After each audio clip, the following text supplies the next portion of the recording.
February 1945, Guam. The air smells of salt and diesel fuel. In the sprawling prisoner of war compound on Orote Peninsula, beneath the shade of canvas tents that snap in the Pacific wind, 23 Japanese women sit in silence. They are nurses mostly, a few clerks, one teacher from Saipan. Their hands rest folded in their laps, back straight despite exhaustion. They do not look at the American guards who move past with canteens and cigarette packs. They do not speak even to one another. To speak would be to acknowledge the unthinkable, that they are alive, that they have surrendered, that they now exist in a state their empire taught them was worse than death itself. The youngest is 19, the oldest 42. Each carries the weight of indoctrination as surely as they once carried medical supplies through the jungles of the Marianas. They have been taught since childhood that Americans are demons in human form, brutal, uncivilized, a nation of mongrels without honor, without discipline, without the spiritual purity that defines the Japanese soul. And now they are prisoners of these demons, waiting in the tropical heat for whatever fate monsters dispense to the defeated. The war in the Pacific has entered its final, savage chapter. By February 1945, the island-hopping campaign has brought American forces within striking distance of the Japanese home islands. Saipan fell 6 months earlier in a bloodbath that saw thousands of Japanese civilians leap from cliffs rather than surrender. Iwo Jima is burning at this very moment, its black sand drinking the blood of Marines and defenders alike. The women in this compound were captured during the chaotic fall of various island garrisons, swept up in the inevitable tide of American advance. Some were found in caves. Others, half-starved, emerged from the jungle when the shelling finally stopped. A few were pulled from the rubble of field hospitals, still clutching bandages they would never use again. They had expected execution, perhaps torture first, as their training films had promised. The Americans, they had been told, would defile them, desecrate their bodies, mock their emperor before ending their lives. This was the narrative woven through every newsreel, every military briefing, every whispered warning from officers who spoke of the enemy with barely concealed revulsion. Better to die, they had been instructed, than to fall into such hands. But no one has struck them. No one has violated them. Instead, there are medical examinations conducted by female Navy nurses who speak in calm, professional tones. There are rations distributed twice daily, bland but sufficient. There are latrines that are crude but functional, a strange mercy when compared to the conditions they endured in the final weeks before capture. The cognitive dissonance is profound, disorienting. The women respond by retreating further into silence, into the rigid posture of dignity that is all they have left. They watch. The Americans with eyes that reveal nothing, and in private, they whisper to one another that this gentleness must be a trick, a psychological weapon designed to break them before the real cruelty begins. What disturbs them most is not violence, but something far more insidious, the casual disregard for hierarchy, the shocking informality between ranks, the way American soldiers speak to officers as though they are merely men in different uniforms rather than gods in human form. They watch through the wire as enlisted men joke with lieutenants, as sergeants clap captains on the shoulder, as the entire military apparatus seems to function without the brutal discipline they understand as essential to order. It is offensive, grotesque, a mockery of everything proper, everything that separates civilization from chaos. They see it as proof of American weakness, this failure to maintain the sacred distance between superior and inferior. How, they wonder, can such an army function? How can it win? The food becomes the first fissure in their certainty. It arrives in the mornings and evenings, carried by rotating shifts of guards who seem neither particularly interested in the prisoners nor particularly hostile. The women line up in silence, accept their metal trays in silence, return to their designated areas in silence. At first, they barely touch it. The portions are incomprehensible, a half-pound of meat when meat has been absent from their diets for months. Bread, soft and white, 2 thick slices when they remember bread, only as a luxury. Canned fruit, golden peaches in syrup that seem obscene in their sweetness. Powdered milk mixed with water to approximate freshness. Coffee, real coffee, not the acorn and chicory substitute that defined their final months in the garrisons. They eat mechanically, taking only what is necessary to survive, wasting nothing. Waste is sin, waste is betrayal of the collective sacrifice. They have been raised in an empire of scarcity where every grain of rice represents the labor of farmers, every strip of cloth the work of village looms. To waste is to spit on the suffering of the people, so they consume their rations with grim efficiency, and they watch in growing horror as the Americans throw food away. Not spoiled food, not rotten food, perfectly edible food, scraped from trays into garbage drums with the casual indifference of men who have never known hunger.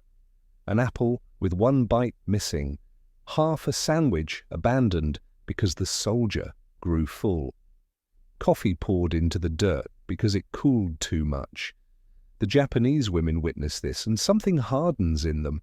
Here is the proof, they tell themselves. Here is the decadence, the spiritual emptiness, the proof that America, for all its weapons and ships and planes, is hollow at its core.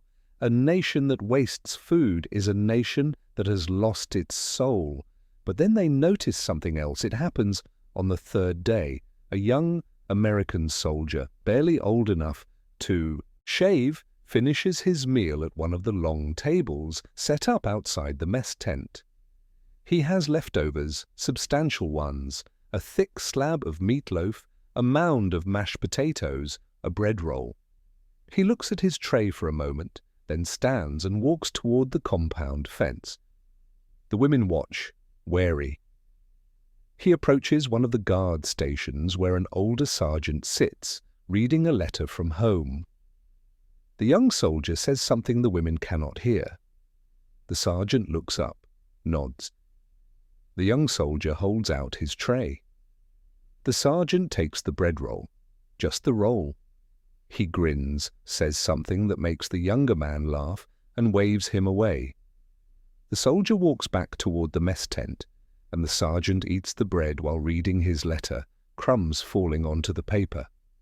The women do not understand what they have witnessed. It is small, this moment, insignificant, but it repeats the next day and the day after that. They begin to see the pattern. A private offers his dessert to a corporal who missed the meal shift. A lieutenant shares his cigarettes with the enlisted men guarding the compound. A truck driver hands a canteen to a cook who is sweating over the field stoves.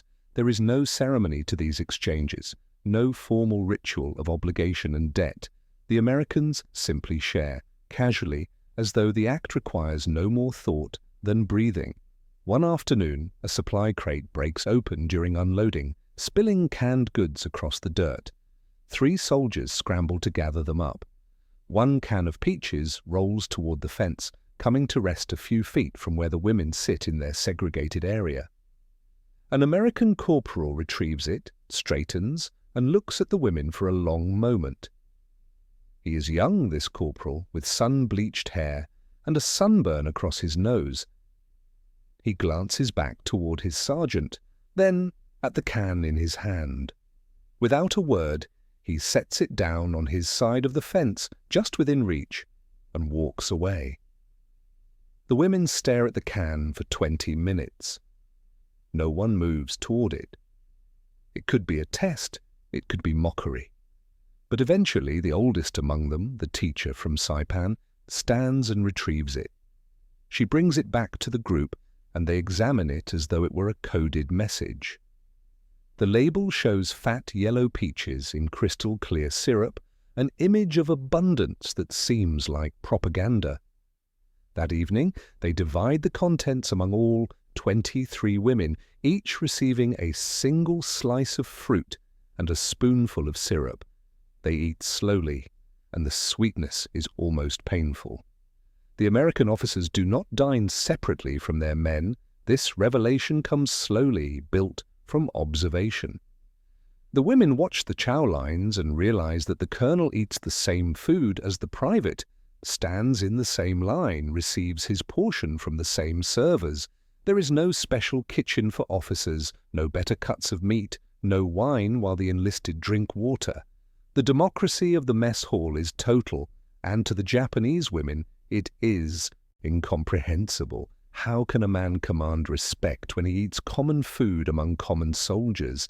How can hierarchies survive such leveling? They discuss it in whispers during the hot afternoons, voices low beneath the sound of wind and distant machinery. Some argue it is weakness, proof of American softness. Others are not so sure. The teacher, who had spent 2 years in the Philippines before the war and speaks some English, offers a different interpretation.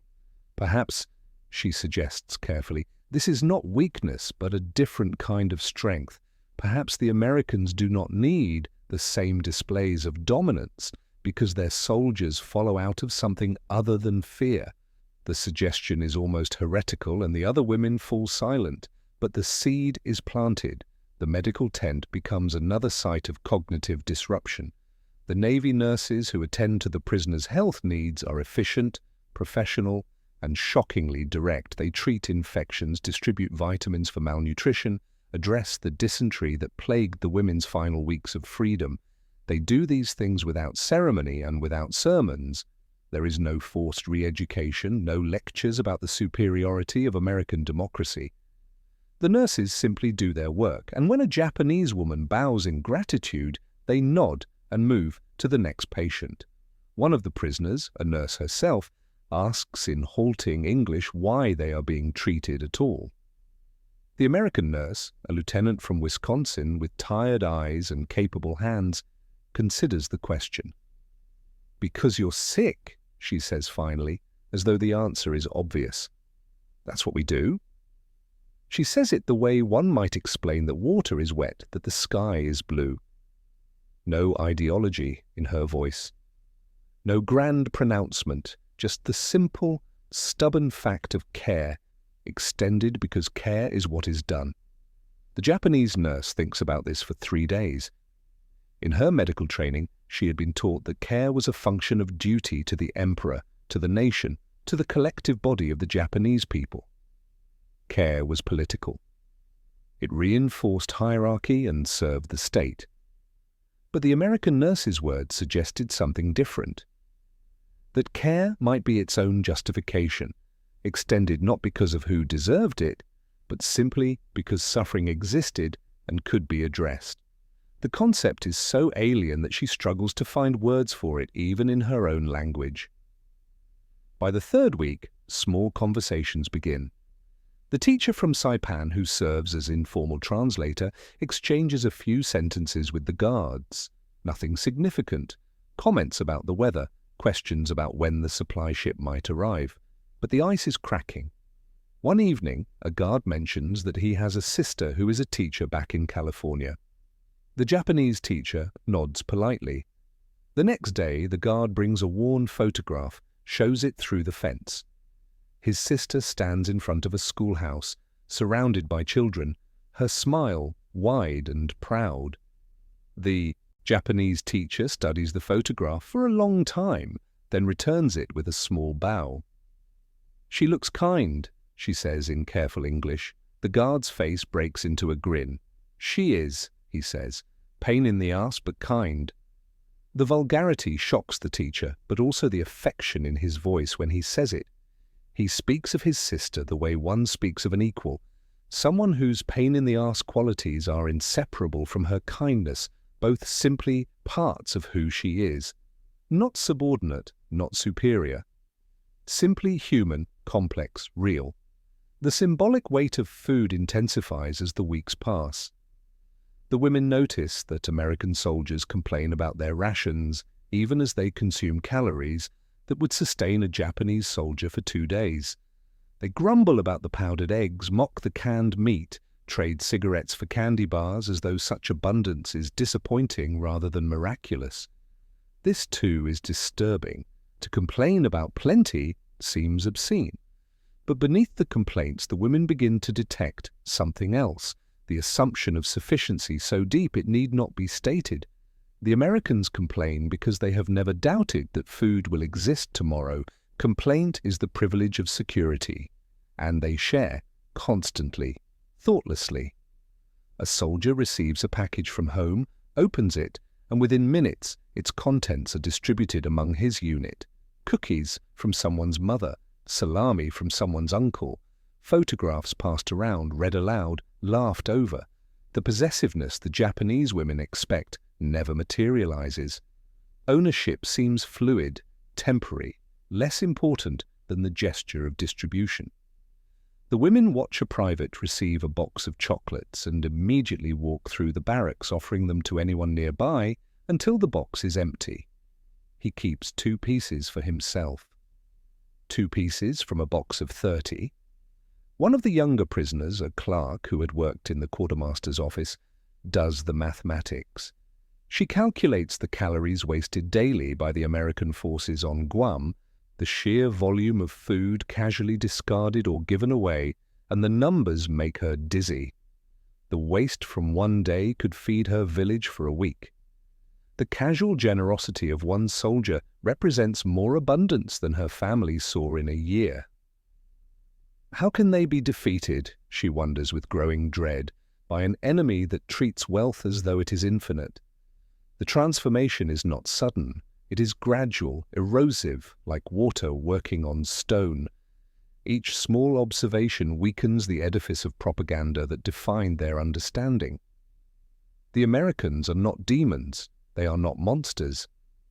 They are something far more challenging to the prisoner's worldview. They are ordinary, flawed, often foolish, and yet somehow bound together by principles the women are only beginning to glimpse. The sharing of food is not protocol, it is culture. It is the physical manifestation of an idea that insists people are equal in their basic needs, equal in their right to sufficiency, and that the strong have an obligation to the weak, not because of hierarchy, but because of shared humanity. By April, when the war in Europe ends and news filters through the camp that Germany has fallen, the Japanese women gather to discuss what they have learned. They speak carefully, aware that what they are considering borders on betrayal. But the evidence has become undeniable. The American soldiers are not weak. Their lack of strict hierarchy does not produce chaos, but rather a strange resilience, a flexibility that allows them to adapt and improvise in ways the rigid imperial forces cannot.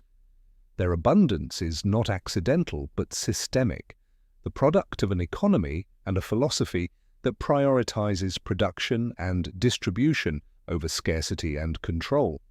And their sharing, their casual, constant, thoughtless generosity, is not weakness, but confidence. They share because they believe there will always be more. The teacher from Saipan sits with her back against the tent pole, watching the sunset turn the sky orange and purple. She thinks about the can of peaches, that first small gift. She thinks about the American nurse's matter-of-fact care. She thinks about the guard sister smiling in front of her schoolhouse. And she thinks about what it means that an empire built on scarcity and sacrifice and rigid hierarchy is losing to a nation that throws away half-eaten apples and lets colonels eat with privates. The women do not renounce their emperor. They do not embrace American democracy with sudden conversion. But something shifts, subtle and profound. They begin to understand that they have been defeated not by cruelty, but by a different set of assumptions about human worth, about the purpose of collective effort, about what a society owes its people. The Americans win not because they are harder, but because they believe, with almost religious certainty, that there is enough. Enough food, enough space, enough dignity to go around. And that belief makes them dangerous in ways no weapon can match. When the war ends in August with the shock of atomic fire and the Emperor's radio address, the women in the compound on Guam hear the news in silence. Some weep. Others sit motionless, staring at nothing. The world they knew has ended, and the world that replaces it is one they are only beginning to understand. The Americans do not celebrate in front of them. The guards are subdued, almost respectful, as though they sense that this moment is not one for triumph, but for grief, for the massive human cost that victory represents.